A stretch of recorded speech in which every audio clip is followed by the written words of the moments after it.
mood dan saya pun akan rosak mood juga sebenarnya. Macam tu. So next time siapa yang satu kawan sama-sama yang sama-sama kan ikut kelas saya kan kena bagi tahu kena sentiasa datang.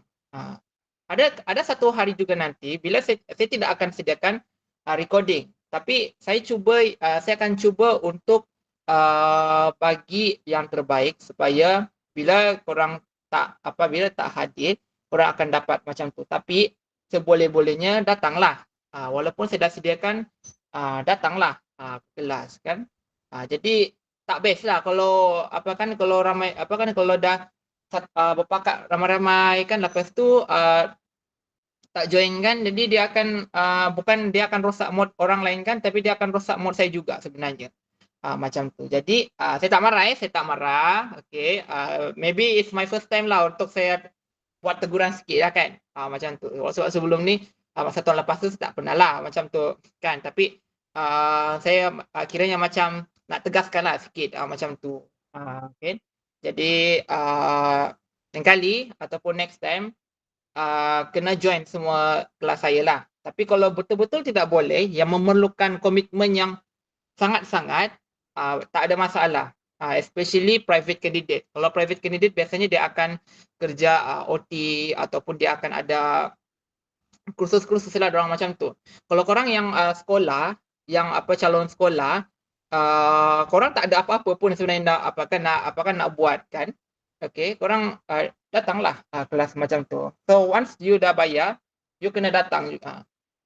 If you feel tak nak ikut sebab sebab ada itu ini, I advise tak payahlah macam tu. Nanti buat penat korang je. Macam tu. Dan dia akan penatkan saya jugalah sebenarnya untuk tanya satu persatu lah macam tu. So please remind yourself semua attend lah kelas begitu. Okay, macam yang macam selalu korang buat dekat sekolah kan, attend macam tu sama jugalah. Sebab saya pun mengajar juga kat sekolah. So kiranya korang pun student saya juga. Okay, student saya macam tu lah. Okay, so saya tak marah. Okay, saya cuma just tegur saja ya. Tegur supaya kita tak nak benda ni berlaku lah. Macam tadi hilang line kan, jadi dia akan buang masa. Tak mau macam tu next time. Alright, so saya tak marah saya just tegur je untuk kebaikan kita semualah bersama-sama ya. Alright. Okey sir, baik. Okay. So saya minta maaf ya kalau korang terasa hati dengan apa yang saya cakap, bukan saya nak marah tapi saya just tegur je. Tak ada so saya harap jangan koyak lah macam tu. Okay, record saya dah pasang. Okay, so sekarang ni kita akan mulakan kelas lah kita pada hari ini. Alright, jadi macam yang kita dah yang saya dah bagi jadual kan dekat korang masa minggu lepas. So hari ni kita akan mulakan pembelajaran kita yang pertama. Okey, dalam jadual kelas kita akan fokus kepada untuk konsep kepada bidang morfologi. Okay, bidang morfologi kita akan fokus kepada dua. Yang pertama dari segi konsep. Okay, konsep morfem. Okay, yang kedua pula adalah jenis morfem. Okay, morfem ini dia terbagi kepada dua, iaitu bebas dengan terikat. So siapa yang dah belajar sedia tu, okay, kita recall kembali dekat sini. Dan siapa yang baru saja buka buku hari ini, okay, tak apa, kita belajar. Kita belajar sama-sama. Ya, alright. Okay, jadi kalau semua ready, kita boleh catatkanlah apa-apa benda yang penting. Okay, anggap je ni macam sekolah. Tak ada masalah. So kita akan terus masuklah kepada apa yang saya akan terangkanlah macam tu and anything. Okay, jadi kita akan mulakan dari segi dari yang pertama iaitu bidang morfologi kan. Bidang morfologi kita ketahui dari segi konsep dia. Okay.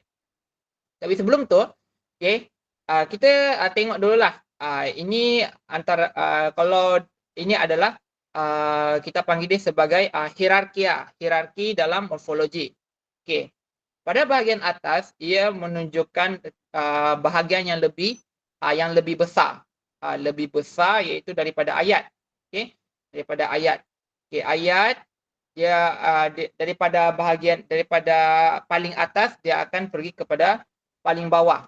Bermaksud dia bermula daripada besar hingga kecil. Apa yang kecil dia? Dari segi perkataan-perkataan yang dipotong menjadi satu huruf atau beberapa suku kata. Okey, dia bermula daripada ayat. Ayat ni, dalam satu ayat tu dia ada beberapa perkataan. Dia bergantunglah pada satu ayat tersebut. Dia akan mengandungi 4, 5 ataupun 6 perkataan. Okey. Kemudian dia akan bertukar menjadi klausa. Okey, klausa. Klausa dia akan mula dipotong kepada beberapa bahagian. Okay, yang ini kita akan ataupun korang akan tengok nantilah dekat bahagian sintaksis. Klausa ni dia ada dua. Klausa bebas, klausa tak bebas. Okey. Daripada klausa ia akan pergi kepada frasa. Frasa juga sama, dia akan dipotong kepada beberapa bahagian. Cuma dia akan tertumpu kepada satu bahagian yang di mana ia memerlukan sokongan perkataan untuk melengkapkan sesuatu maksud. Sebagai contoh, di rumah. Di rumah tu adalah frasa yang tidak lengkap lagi maksudnya. Jadi, kena buat satu ayat untuk dengan menggunakan frasa di rumah bagi melengkapkan maksudnya. So, andai kata kita gunakan frasa di rumah, dalam satu ayat tu kita tulis contohnya saya tinggal di rumah. Okey, jadi sudah ada maksud dia. Saya makan di rumah bapak saya, okey, dan sebagainya. Yang penting di rumah, yang frasa di rumah tu sudah ada dimasukkan dalam sebagai maksud. Contohnya macam tadilah. Okey. Okey, daripada frasa dia akan bertukar kepada kata. Kata tu dia akan dipotong lagi menjadi satu. Dengan arti kata lain, kata ni dia sama maksud dengan perkataan. Dia dikira sebagai satu. Contohnya, bahasa Melayu. Berapa patah perkataan? 2. And bahasa 1. Melayu 2. Jadi, kita kira dia sebagai 2 perkataan ataupun 2 kata. Okey, daripada kata akan menjadi morfem. Jadi, dia akan dipotong lebih kecil lagi. Okey. Okey, morfem contohnya, morfem pada perkataan bahasa. Okey, dia ada 2 morfem. Iaitu bah tambah dengan dia ada 3 bahasa. Pada perkataan dia dipotong menjadi 3 morfem. Ba tambah ha, tambah sa sama dengan bahasa. Jadi dia akan jadi 3 morfem. Sama ada dia morfem bebas atau terikat, kita akan tengoklah selepas ini. Okey. Jadi apa yang saya cuba sampaikan di sini adalah dalam hierarki dia bermula daripada sesuatu yang besar. Dia bermula daripada ayat. Okey, kemudian dia akan dipotong dan terus dipotong menjadi lebih kecil lagi. Jadi dia bermula daripada bahagian besar sehinggalah bahagian kecil. Okey. Ini tingkat dalam bidang morfologi tersebut. Jadi di sini korang akan tengoklah konsepnya dari satu persatu. Ini kebiasaannya korang akan tengok nanti dekat bidang sintaksis. Dalam bahasa Melayu semester 2 korang akan belajar 2 bidang. Kita bagikan 2 bidang lah begitu. Yang pertama bidang morfologi. Bidang morfologi ni dia juga merangkumi tata bahasa yang kita selalu belajar setiap hari. Daripada form 1, form 2, form 3, form 4, form 5 until form 6. Korang akan belajar benda tu yang sama. Walaupun dia nampak senang, tapi ada kalanya juga ada yang kita tidak faham. Sebab bila kita dah masuk tingkatan 6, ambil bahasa Melayu, rupa-rupanya dia ada lagi beberapa cabang-cabang atau cabang-cabang, aliran-aliran yang lebih mendalam lagi. Kenapa kita tak belajar benda tu daripada tingkatan lain sebelum ini? Sebab semasa dekat sekolah rendah dulu, kalau dekat aliran perdana lah, tingkatan 1 hingga tingkatan 5, korang hanya belajar secara asas sahaja. Asas untuk senang faham. Tujuan dia di situ adalah untuk menguasai dalam bahasa Melayu tersebut, dalam penulisan dan juga dalam pertuturan. Macam yang ambil SPM kan, ambil SPM ada tak yang ambil ujian bertutur dengan ujian ujian lisan. Jadi salah satunya itu adalah bila korang itu adalah salah satunya yang daripada korang dah belajar tata bahasa secara asas. Begitu. Kemudian bila dah masuk tingkatan 6 ni, dia akan dibahagikan kepada lebih banyak lagi. Yang korang tak pernah belajar lah dekat sekolah aliran perdana dulu. Okey, so kita akan kita abaikan dulu. Sebab hari ini kita nak tumpukan kepada konsep morfologi ini sajalah. Okey, jadi anggap ni sebagai satu ulang kaji yang korang dah yang korang dah belajar dekat sekolah. Okey, so setakat ni saya rasa tak ada masalah. So kita ulang kaji kembali, atau yang baru saja start baru nak buka buku, okey. Kena dengar betul-betul lah, catat apa yang korang rasa penting lah, begitu. Okey. Alright. So kita pergi kepada yang pertama mengenai tentang pengertian morfologi. Okey. Morfologi. Okey, pengertian tentang morfologi. Okey, kalau dalam buku mesti korang tengok ada banyak definisi kan yang dia menerangkan lebih detail lagi, yang lebih banyak lagi. Jadi saya merangkumkan secara ringkas sahaja. Okey, pengertian morfologi adalah bidang ilmu bahasa. Okey, bidang ilmu bahasa yang mengkaji perkataan. Okey. Jadi kalau soalan tu dia akan tanya, okey, kebiasaan dia akan dalam bahagian B dia akan tanyalah. Okey, huraikan ataupun jelaskan bidang morfologi dalam bahasa Melayu. 2 markah. Dia minta macam tu. Ataupun dia akan minta 1 markah. So jawablah yang ini. Ingat kata kunci dia, bidang ilmu bahasa. Saya highlightkan ni. So bila saya highlightkan ni, maksud dia itu adalah kata kunci yang mesti korang kena tahulah, ya. Bidang ilmu bahasa yang mengkaji perkataan. Jadi morfologi ni dia ini khusus untuk perkataan saja. Perkataan ya. Okey. Kalau sintaksis dia mengenai tentang pengkajian sesuatu ayat. Okey. Sekejap, saya tengok ada yang PM saya. Hai sir, maaf saya sir, tiba-tiba line saya terputus, tak boleh join balik. Sekejap, saya tengok adakah dia ada dekat sini. Okey, tak apa. Sekejap saya reply je sekejap.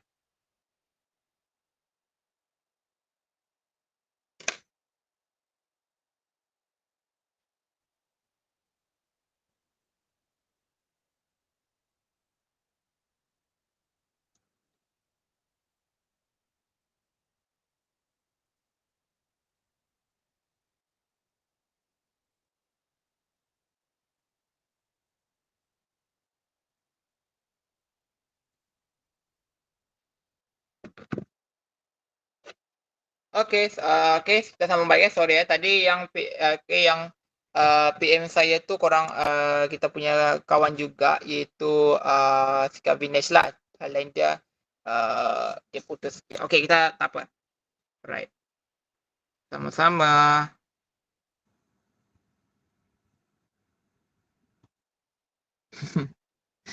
Sorry. Okey, kita sambung balik. Okey, tadi kita sampai mana? Okey, pengertian tentang morfologi. Okey, bidang ilmu bahasa yang mengkaji perkataan. Kalau sintaksis tu hanya untuk ayat, kita mengkaji tentang ayat. Kalau morfologi kita akan mengkaji tentang perkataan-perkataan. Okey. Itu okey, secara ringkasnya. Right? Okey. Jadi kajian mengenai perkataan ini dia dibahagikan kepada 3. Okey. Yang pertama adalah bentuk kata. Okey, yang kedua adalah penggolongan kata. Ketiga adalah struktur kata. Okey. Ada beza dia setiap ketiga-tiga ni mempunyai perbezaan dari segi maksud dan bagaimana sesuatu itu terjadi. Macam tu. Okey, contohnya kita tengok yang pertama bentuk kata. Bentuk kata adalah rupa sesuatu kata. Okey, rupa sesuatu kata yang di mana sesuatu kata itu telah terjadi, maksudnya itu telah dibentuklah, macam tu. Jadi bila telah dibentuk, ia menghasilkan sesuatu keadaan mengikut lain-lain lah, macam tu. Okey. yang suatu kejadian lah. Okay, bagaimana ia boleh terjadi? Bila dia terjadi, sesuatu kata tersebut dia akan menjadi seperti apa? Macam tu. Okay, kita tengok contoh.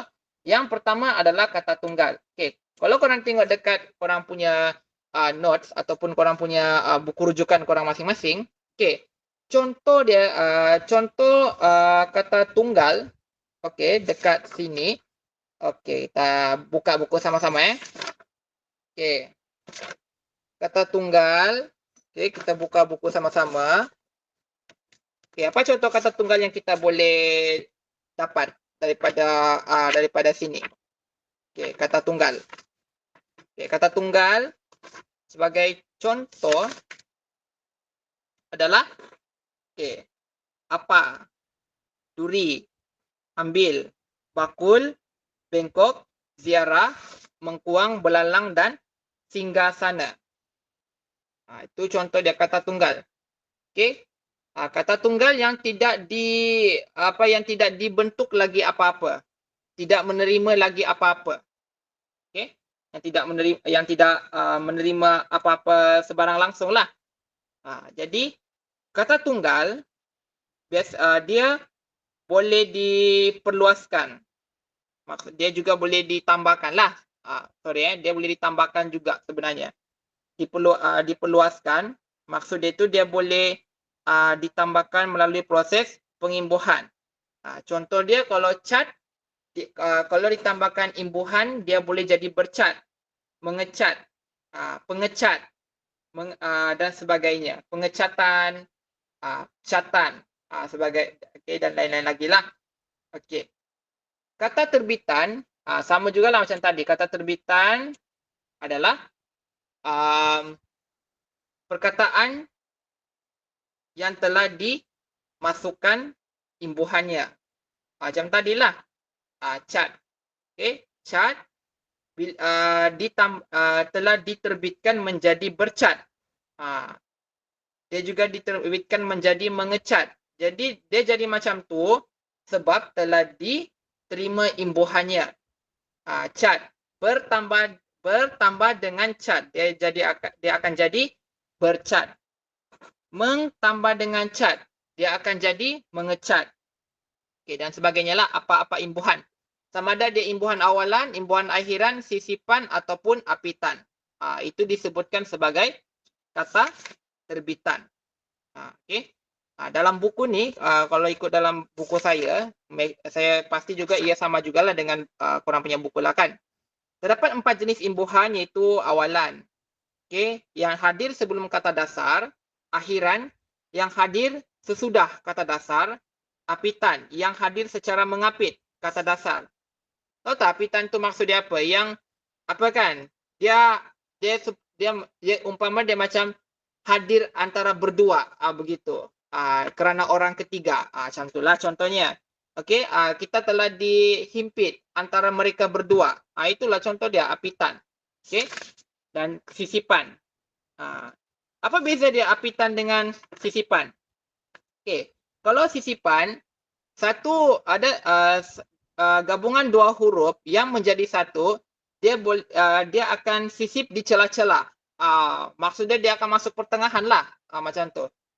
Sedangkan kalau apitan dia ibarat macam hadirlah orang ketiga begitu.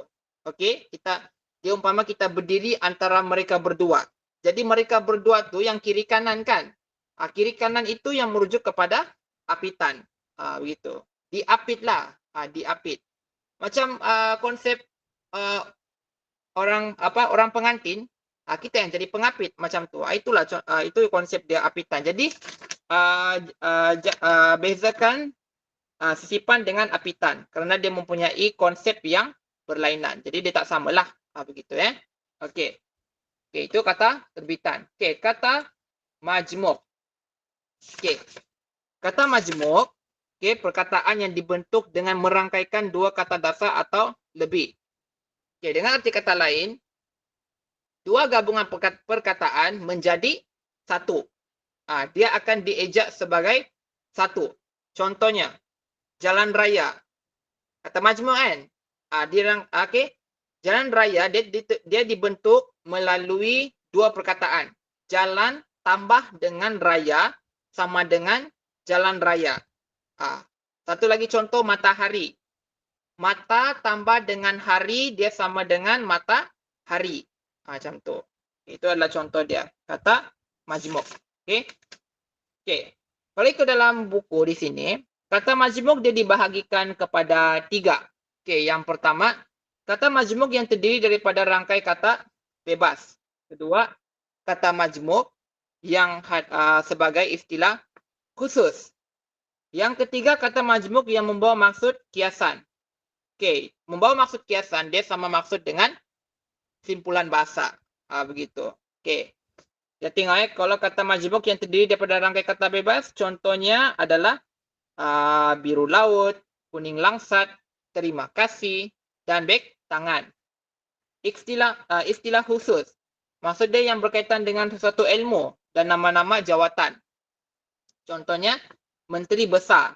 Dia dibentuk melalui menteri tambah dengan besar sama dengan menteri besar. Raja muda. Raja tambah muda dia sama dengan raja muda. Okey. Okey, kata majmuk yang membawa maksud kiasan. Simpulan bahasa lah. Contoh dia bulan madu, gulung tikar, tangkai jering, makan angin, ambil angin. Okey? Right. Okey, kata majmuk dia tidak semestinya dia kena dia kena tulis secara terpisah. Macam tu.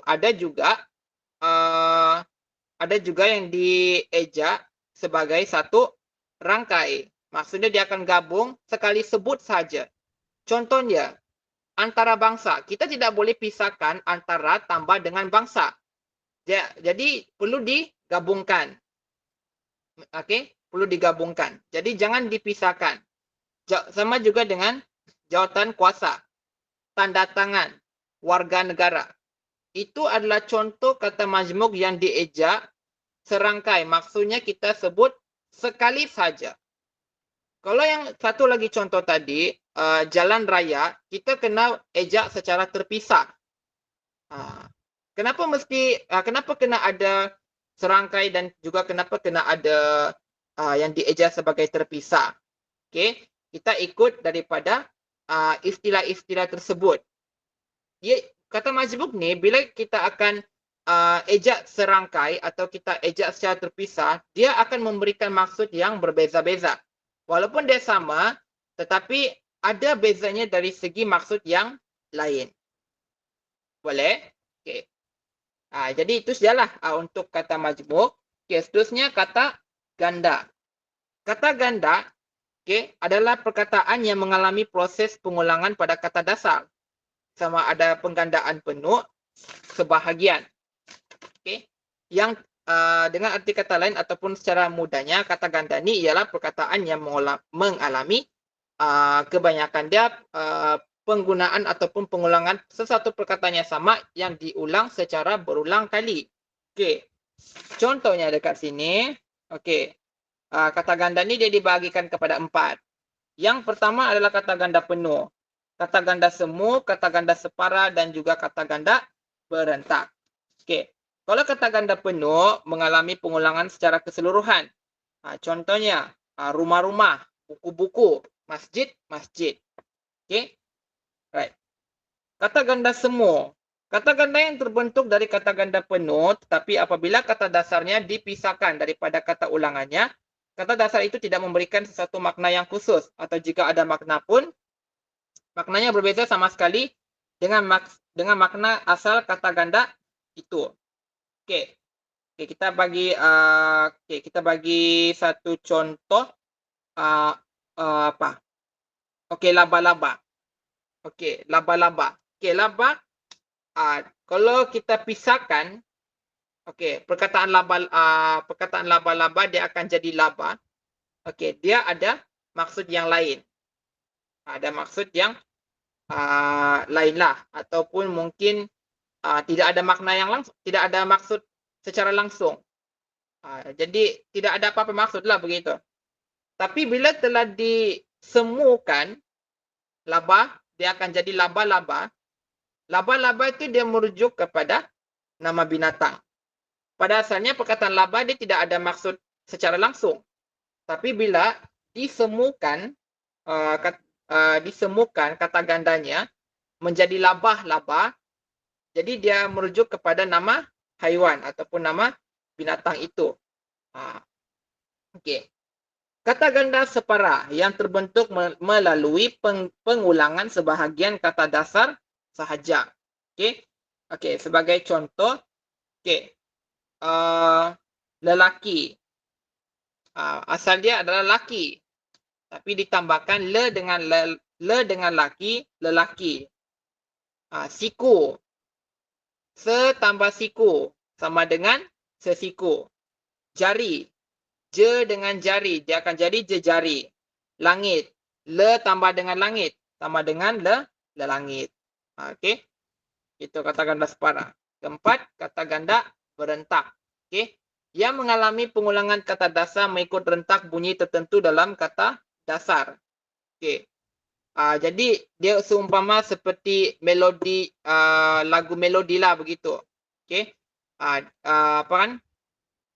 Dia dalam penulisan lirik tu, dia penulis lirik ni dia pandai untuk mengintonasikan bunyi tu bagi sama rata. Macam contoh ayu, ayu, sayu. Jadi dia seakan-akan sama. Jadi dia boleh serentak dengan bunyi u, vokal u pada bahagian hujung sekali, walaupun beza ejaan, tapi dia disebut sebagai kata berentak kerana pengulangan mengikut rentak bunyi. Kalau macam contoh ayu, sayu, yang samanya adalah u, huruf vokal u paling belakang, ya. Okey. Itu sedikit contoh, sedikit secara ringkaslah mengenai kata ganda berentak. Okey, korang boleh tengok dekat buku lah, buku korang yang korang ada. Okey. Itu kata ganda. Okey, jadi secara keseluruhannya kata tunggal, okey, kata terbitan, kata majmuk dan kata ganda. Okey.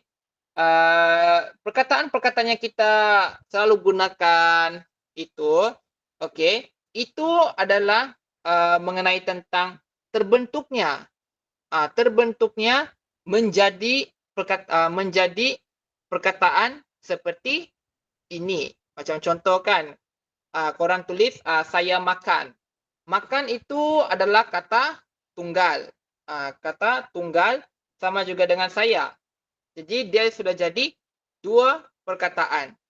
Saya dan makan, dia terjadi ataupun menjadi kata tunggal. Begitu. Kalau kata terbitan, makan tambah dengan imbuhan pe-an, dia akan jadi pemakanan. Jadi macam mana pemakanan itu boleh terbentuk? Rupanya seperti itu. Itu adalah kata terbitan atau kata imbuhan. Sama jugalah konsep dia dengan kata majmuk dan kata ganda. Jadi semua itu yang kita gunakan setiap hari adalah rupa sesuatu yang telah terjadi, yang telah dibentuk untuk menjadi seperti itu. Okey? Alright. So itu okey, jadi kajian yang pertama adalah mengenai tentang bentuk kata. Okey, seterusnya yang kedua adalah golongan kata. Golongan kata ini adalah kita telah menggolongkan kepada satu persatu perkataan mengikut jenis-jenis atau kategori-kategori tertentu. Okey, ada 4. Okey, kita boleh tengok dalam skrin sini ada 4.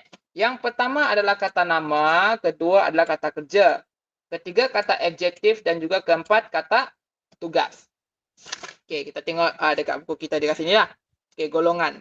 Okey, golongan kata. Okey, pertama adalah kata nama.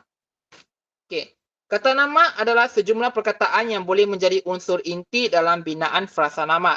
Lazimnya kata nama menamakan benda, tempat atau konsep. Okey. Jadi ini secara basic lah yang selalu kita belajar dulu lah. Okey. apa-apa saja, nama tempat, nama benda atau nama manusia atau nama binatang, semuanya menjadi kata nama. Okey, sebagai contoh, okey, nama saya Encik Rizal. Okey, Encik Rizal adalah kata nama. Kata nama apa? Kata nama am ataupun kata nama khas. Tapi kalau secara umumnya bila kita tidak tahu kata nama ni dia dibahagikan kepada dua, okey.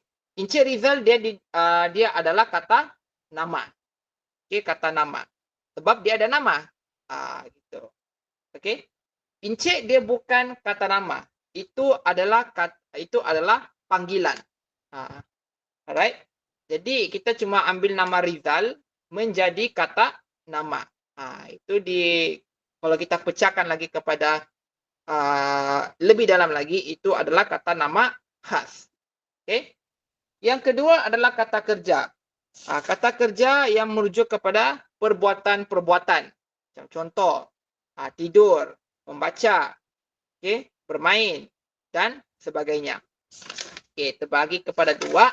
Kata kerja transitif dan kata kerja tak transitif. Okay. Yang ketiga adalah kata adjektif.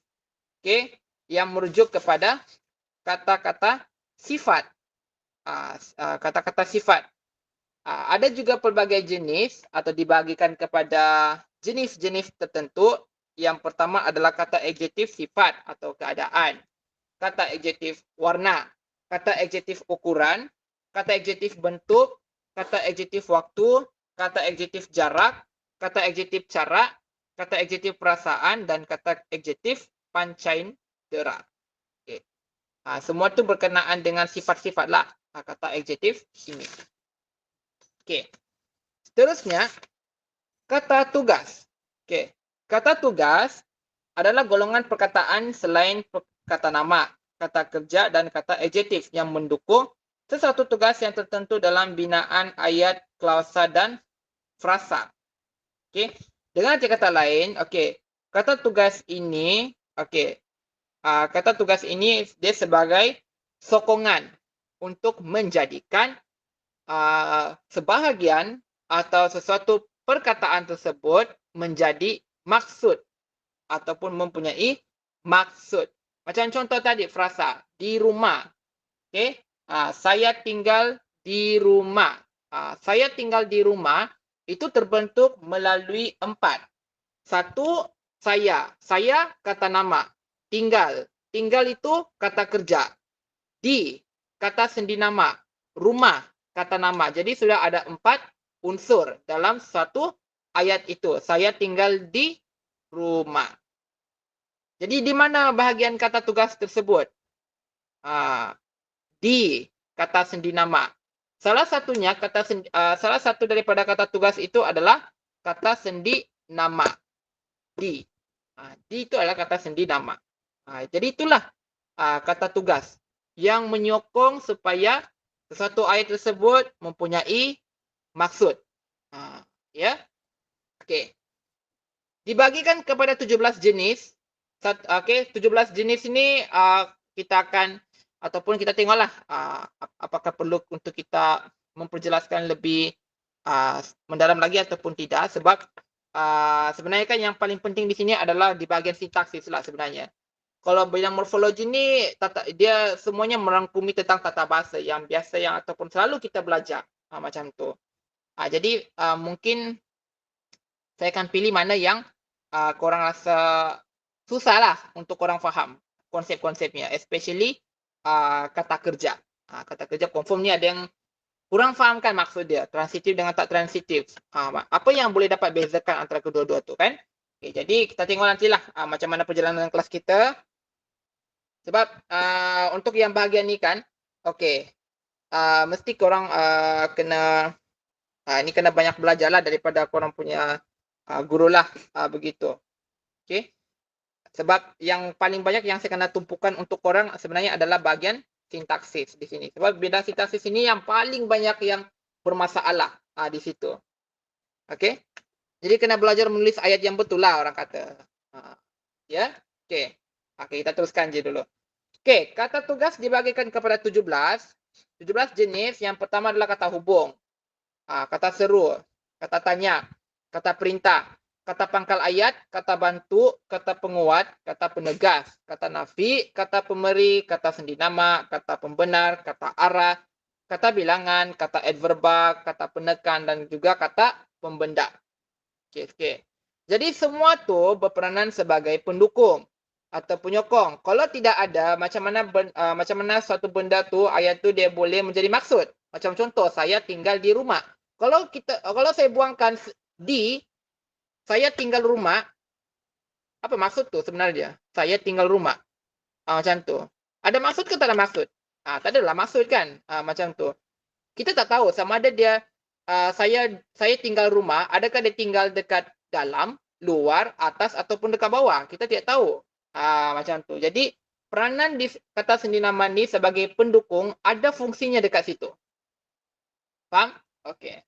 Jadi penggolongan kata kita mengumpulkan ataupun kita menggolongkan mengikut kategori-kategorinya sendiri. Macam tu Okey. Ketiga, struktur kata. Struktur kata di mana struktur kata ini dihasilkan ataupun dibentuk melalui pengimbuhan. Okey. Kata dasar dengan pengimbuhannya. Okey.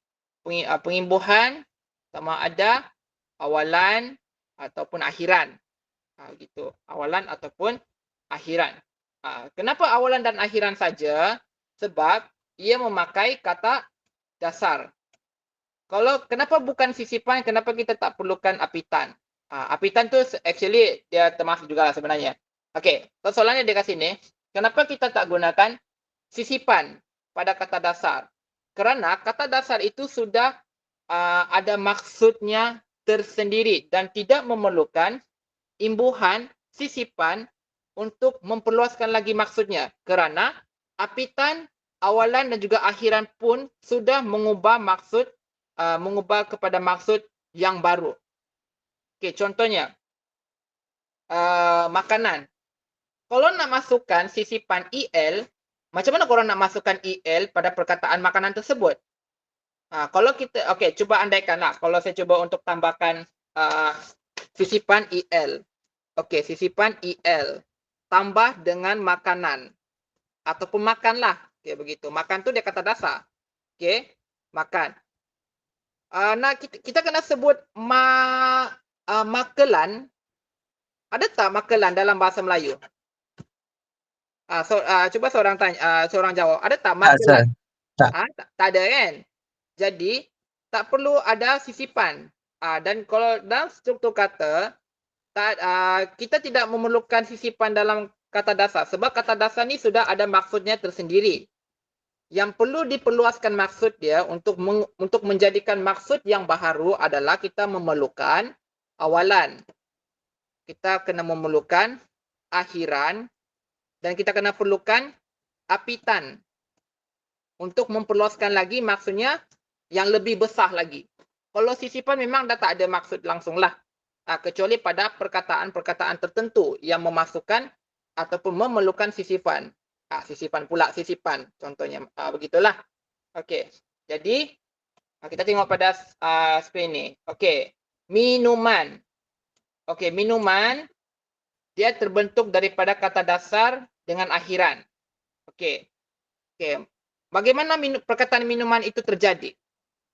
Siapa boleh jawabkan? Minuman macam mana dia boleh terjadi? Daripada apa? Minum tambah ain kan sir? Ya, mantap. Thank you, Syah. Contoh minum tambah dengan an. Kan tadi? Kan ke an? Sir. An. Ain. An an kan? An. Minum tambah dengan an, dia akan jadi minuman. Jadi, sudah ada maksud yang baru. Minum. Maksud dia tu dia merujuk kepada perbuatan kita minum. Bila kita tambah dengan akhiran an, dia akan jadi maksud yang lebih besar lagi. Merujuk kepada benda itu yang untuk diminum. Ya. Tak ada beza pun. Cuma diperluaskan lagi. Untuk mempelbagaikan lagi maksud-maksud yang tertentu. Tapi masih lagi dalam kategori yang sama lagi lah. Begitu Okay. Alright. Okay, so sebelum saya akan pindah kepada seterusnya, ada tak soalan? Nanti kita tanyalah. Nanti saya akan tanyakanlah. Untuk kita elak daripada buang masa, kita akan teruskan je dulu. Nanti kalau ada soalan, tanya soalannya. Okay. Sekarang kita masuk kepada morfem. Konsep morfem. Okay. Macam kalau korang tengok dekat skrin ni. Okay, morfem. Okay. Morfem adalah unit tata bahasa yang menjadi unsur perkataan. Okay. Sebab kenapa disebut sebagai unit tata bahasa? Sebab morfem ni berkaitan dengan tata bahasa lah. Morfem ni di bawah morfologi. Macam yang korang tengok dekat ni. Yang ni kan hierarki. Hierarki tata bahasa. Saya buat segitiga. Macam ni. Segitiga macam ni kan. Hierarki tata bahasa dia bermula daripada ayat, klausa, frasa, kata, morfem. Sini. Ini adalah morfem yang kita akan tengok pada hari ini. Kenapa dia kata unit tata bahasa? Sebab dia masuk dalam hierarki tata bahasa. Itulah maksud dia, unit tata bahasa tu. Kalau soalan ni dia tanya, apa maksud morfem? So jawablah. Unit tata bahasa yang menjadi unsur perkataan. So saya highlightkan di sini, korang take note lah. Ya. Unit terkecil dalam bahasa yang menjalankan tugas nahu. Dia paling kecil dalam kalau mengikut daripada hierarki. Inilah yang paling kecil sekali, iaitu morfem. Paling besar tu ayat. Ayat. Ya. Okay. Alright. So kita pergi skrin seterusnya. Okay. So kita tengok contohnya. Okay. Minum. Minum ialah morfem. Minum ialah morfem dan mempunyai makna. Ada maksud dia tersendiri. Namun begitu, morfem minum tidak boleh dipecahkan kepada mi dengan num untuk menjadi unit tata bahasa yang lebih kecil yang bermakna. Jadi, maksud dia di sini adalah perkataan minum sudah ada maksud dia tersendiri. Jadi, bila sudah ada maksudnya tersendiri, tidak boleh lagi dipecahkan kepada 2 ataupun 3. Macam contoh di sini perkataan minum. Tidak boleh lagi dipecahkan kepada mi dengan num. Okey, mungkin mi ni ada maksud dia. Sebab itu merujuk kepada nama makanan kan? Tapi bagaimana dengan num? Num ada maksud tak? Tak ada kan? Jadi, kalau kita pecahkan minum kepada mi dengan num, tidak boleh. Tidak boleh lagi sebab dia tidak ada maksud dia. Tidak ada lagi maksud yang lebih kecil lagi. Kalau mi tu adalah lagi maksud dia. Tapi kalau dengan num, tak boleh. Makanya kalau nak hanya ada mi saja, perkataan mi je lah. Perkataan mi dia tidak boleh diambil daripada perkataan minum. Kerana ada morfem lain lagi yang menyokong, iaitu num. Faham tak maksud apa yang saya sampaikan di sini? Minum. Mi, num. Mi tambah dengan num. Okay. Mi tu boleh ada lagi lah maksud dia. Sebab dia merujuk nama makanan. Tapi kalau num, tak boleh. Dia tak boleh. Sebab num mana ada maksud kan? Makanya tidak boleh dipecahkan kepada bahagian lebih kecil lagi. Okey, saya bagi lagi satu contoh di sini. Okay, saya akan tengok dalam buku dulu. Apa lagi yang tidak boleh dipecahkan selain daripada perkataan minum? Okey. Saya bagi lagi satu contoh di sini. Okey. Cantik. Okey, sekejap. Boleh nampak tak? Sekejap saya cuba besarkan dulu. Okey.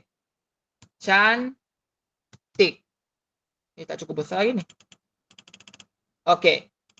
Hopefully korang nampak lah. Okey. Aduh, kenapa ni? Sekejap Sekejap. Okey, aduh. Okey, contoh perkataan cantik. Okey, cantik. Cantik. Boleh tak dipecahkan lagi? Ada yang boleh jawab? Boleh tak kita pecahkan lagi perkataan cantik ini kepada 2? Can dengan tik. Boleh tak? Tak. Tak boleh. Tak boleh sebab kalau dipecahkan lagi kepada 2, Chan dengan tik dia tak ada maksud. Sama jugalah konsep dengan perkataan minum. Chan, maybe kalau Chan dalam bahasa Inggeris kita panggil dia sebagai can. Tapi masalahnya ini kita sebut dia, kita belajar bahasa Melayu bukan bahasa Inggeris. Chan itu ada dalam istilah bahasa Inggeris tapi ini bahasa Melayu. Tak boleh. Tik. Tik pun tak ada dalam bahasa Melayu. Jadi tak boleh dipecahkan. Makanya perkataan cantik ini sudah mempunyai maksud. Kalau nak pecahkan lagi, tak ada maksudnya. Faham? Macam tu Jadi tak boleh pecahkan. Apalagi kalau nama orang. Mana boleh dipecahkan lagi? Okey, saya bagi macam contoh. Okey, Dave. D-A-V-E. Kalau saya pecahkan lagi D-A tambah dengan V-E, ada maksud lagi tak? Tak, Dave, sir. your name tersebut. Tak ada kan? Jadi dah ada maksud dia. Kalau nak pecahkan lagi, memang tak ada maksud lah. Terus. Macam tu. Okay, so itulah konsep dia. Morfem. Ya, morfem ini. Okay, so setakat ni saya kalau tak ada setakat ni saya rasa senanglah untuk kita boleh fahamlah konsep morfem di sini. Nanti kalau ada soalan kita tanya, kita jawab je nanti di penghujung sebelum kita akan tambahlah. Okey. Okey, kita teruskan. Okey. Okey, morfem. Okey, kita masuk kepada yang terakhirlah. Okey, morfem. Morfem terbahagi kepada 2. Morfem bebas dan juga morfem terikat. Sekejap Okey, morfem bebas dengan morfem terikat. Okey, ada 2. Kalau soalan tu dia akan tanya nanti, okey, jelaskan kategori morfem ataupun bahagikan morfem kepada 2. So korang mesti jawab morfem bebas dan juga morfem terikat. So dua-dua ni korang kena ingatlah bahawa morfem ni dia ada 2. Okey, kita tengok pada morfem bebas. Apa yang dimaksudkan dengan morfem bebas? Morfem bebas dapat berdiri sendiri sebagai kata penuh tanpa bergabung dengan morfem lain. Okay. Dia boleh berdiri sendiri, maksud dia tu dia ada maksud sedia adalah. Tidak perlu lagi bergabung dengan morfem lain atau bergabung dengan perkataan lain. Okay. Contohnya, bila, bebas, belukar, Kalimantan. Okay. Kita ambil satu contoh bila. Okay. Kalau gabungkan dengan morfem lain, apatah lagi kalau nak gabungkan dengan imbuhan, takkan kita nak kata bila tu dia akan jadi kebilaan. Pembilaan. Jadi dia bukan saja dia tak perlukan morfem lain. Bila kita gabungkan dengan morfem lain tu juga, dia akan menjadikan perkataan itu tidak boleh berdiri sendiri dan tidak ada maksud. Okey. Satu contoh lagi yang cikgu boleh bagi morfem bebas ni. Contoh lain adalah cantiklah. Cantik. Duduk. Nama orang juga boleh kita kira sebagai morfem bebas. Macam contoh Eva. Tu. Apa lagi? Hazlina. Okey. Jadi itu adalah morfem bebas yang semuanya boleh berdiri sendiri, tidak perlukan morfem lain bagi menyokong maksud yang baharu. Begitu. Okey. Seterusnya morfem terikat. Apa maksud morfem terikat? Morfem terikat tidak dapat berdiri sendiri sebagai kata. Jadi maksud dia di sini adalah ataupun apa yang perlu dibuat, kena memerlukan bantuan morfem lain untuk membentuk kata yang bermakna. Okey. Kata akar dan imbuhan ialah morfem terikat. Jadi sebenarnya kedua-dua ni rupa-rupanya dia ada perbezaannya. Kalau morfem bebas tidak perlu ada morfem lain, sementara kalau morfem terikat dia ada morfem lain. Kalau morfem bebas ni dia boleh berdiri sendiri, morfem terikat tidak boleh berdiri sendiri. Begitu. Sebab morfem bebas ni dia sudah ada maksud. Kalau morfem terikat, okey, dia mesti kena perlukan untuk melengkapkan maksud. Macam tu. Ada juga perkataan yang dia ada maksudnya tersendiri tapi diperluaskan lagi untuk menjadikan makna tu lebih kuat lagi. Faham? Okey. So kita bagi satu contoh di sini. Okey, sebagai contoh. Okey, morfem terikat. Okey. Okey. Alright. Cuba bagi satu contoh perkataan apa yang kita nak perlukan imbuhan. Bagi satu contoh perkataannya. Berlawan. Okey, berlawan. Okey, berlawan. Okey. Kalau kita pecahkan ber tambah dengan lawan, sudah tentunya akan jadi berlawan. Kan? Okey. Right. Kata dasarnya daripada imbuhan daripada berlawan apa? Apa kata dasar dia? Lawan. Lawan. Okey, betul, lawan. Okey, lawan dengan berlawan. Ada tak apa beza maksud dia? Siapa boleh jawabkan? Apa beza berlawan dengan lawan?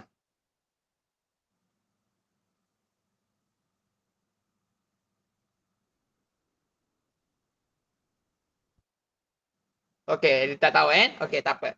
Okey, berlawan maksud dia adalah berlawan.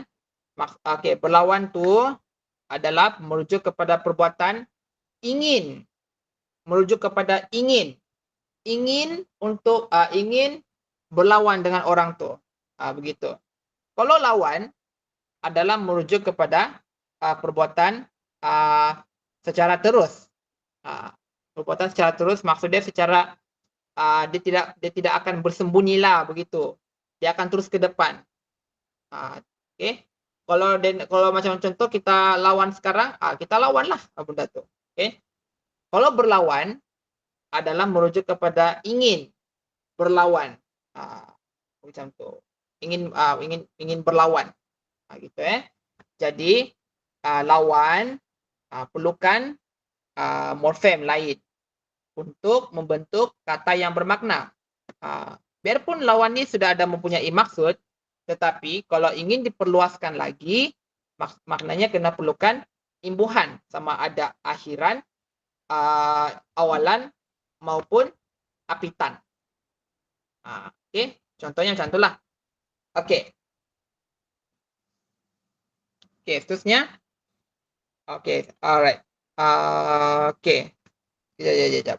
Okey, saya bagi lagi satu contoh. Contoh lain lagi. Okey, saya bagi satu contohnya. Nama. Okey, nama.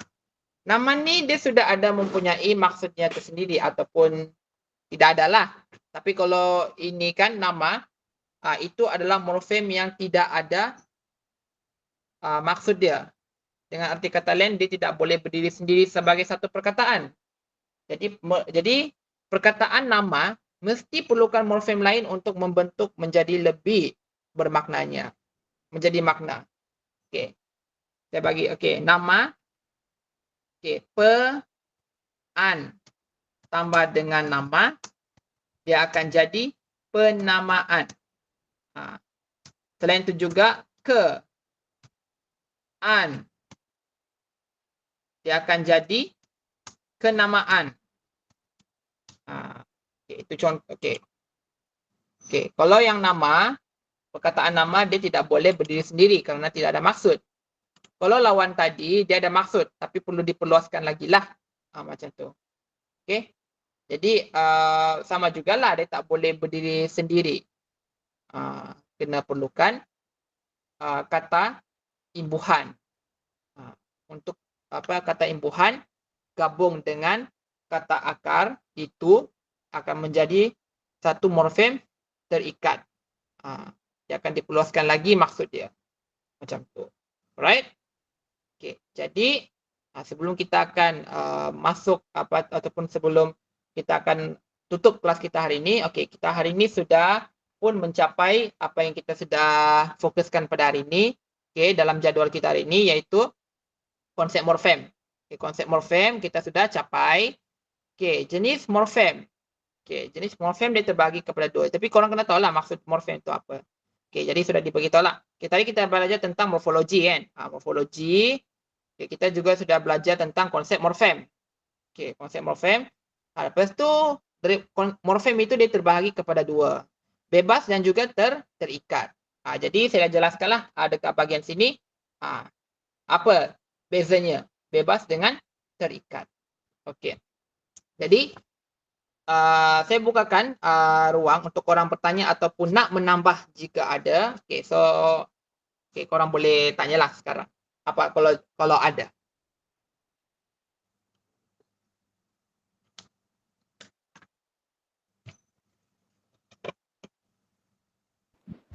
Sir.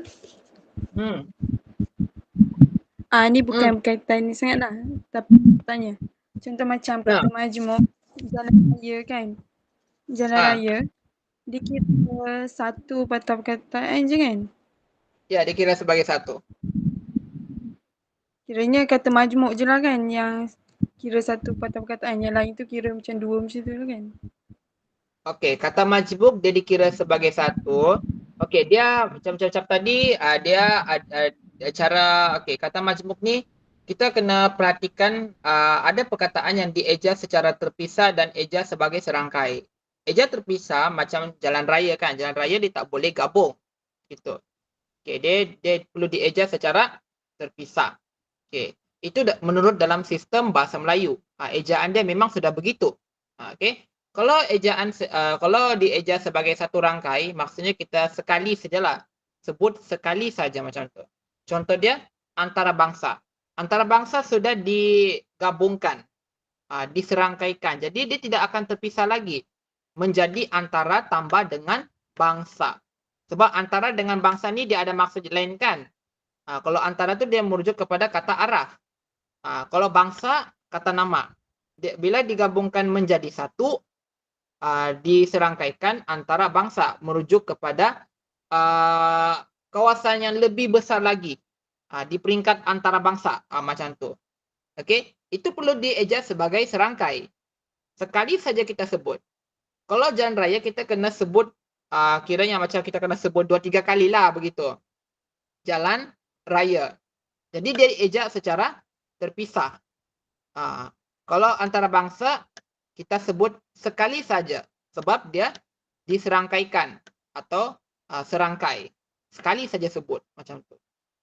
Jadi walaupun kata majmuk ni maksud dia adalah dua perkataan menjadi satu, tapi kita kena tengoklah dari segi cara ejaan dalam sistem bahasa Melayu itu. Menjawab tak, Syah?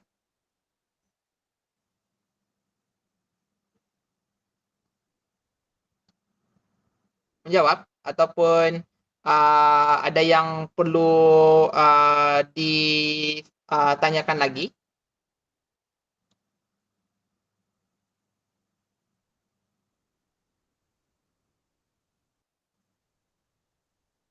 Rasanya tak ada kot. Dia sudah memenuhi lah apa yang dia ingin tanyakan. Terima kasih Syah. Yang lain ada tak nak tanya?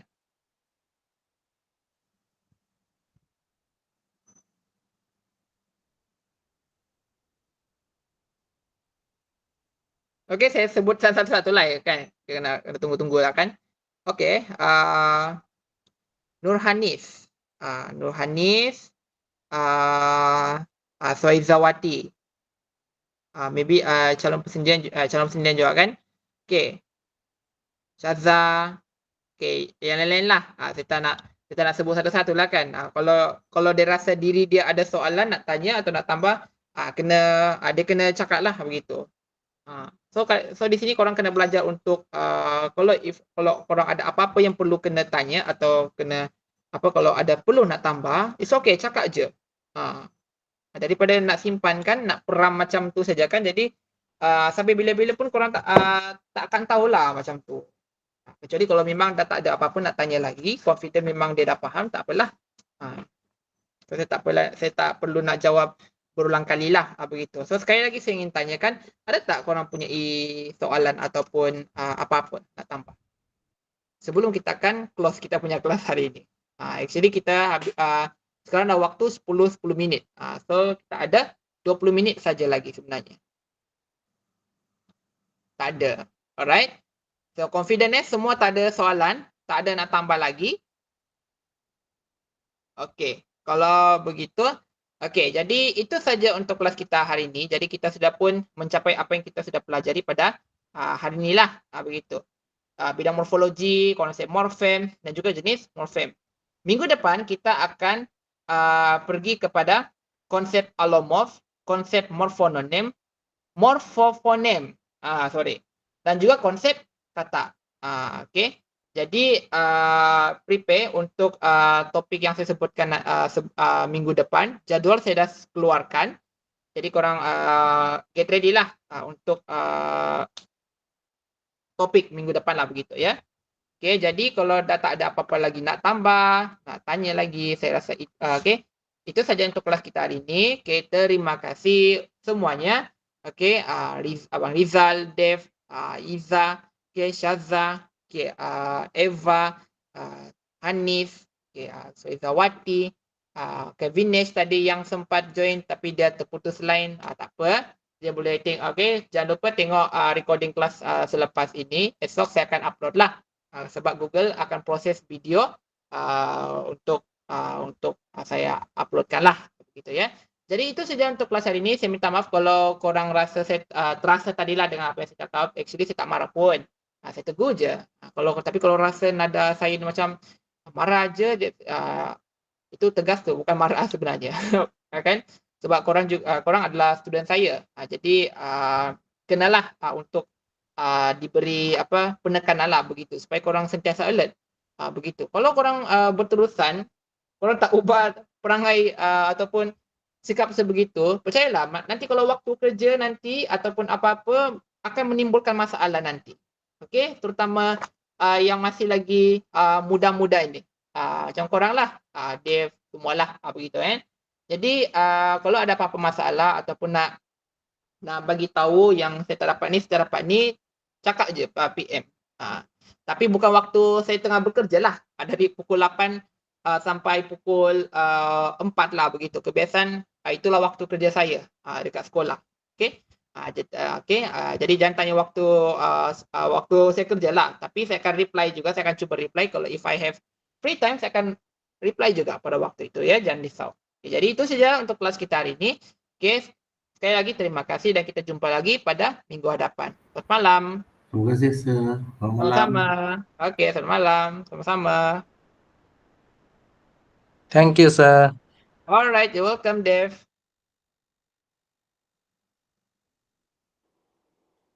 Sorry sir, tadi terkeluar. Oh, tak apa. Okey je, tak ada masalah. Tak apa. Right, Apa terima yang kasih Saya kata apa Ya. yang tadi? Saya kata apa yang tadi? Kata apa? Rasanya tak ada apa. Tak apa. Tak apa. Nanti saya akan video recording saya akan hantarkan nanti esok lah begitu. Paling lewat esok. Okey. Okey. Okey. Terima kasih sir. Sama-sama.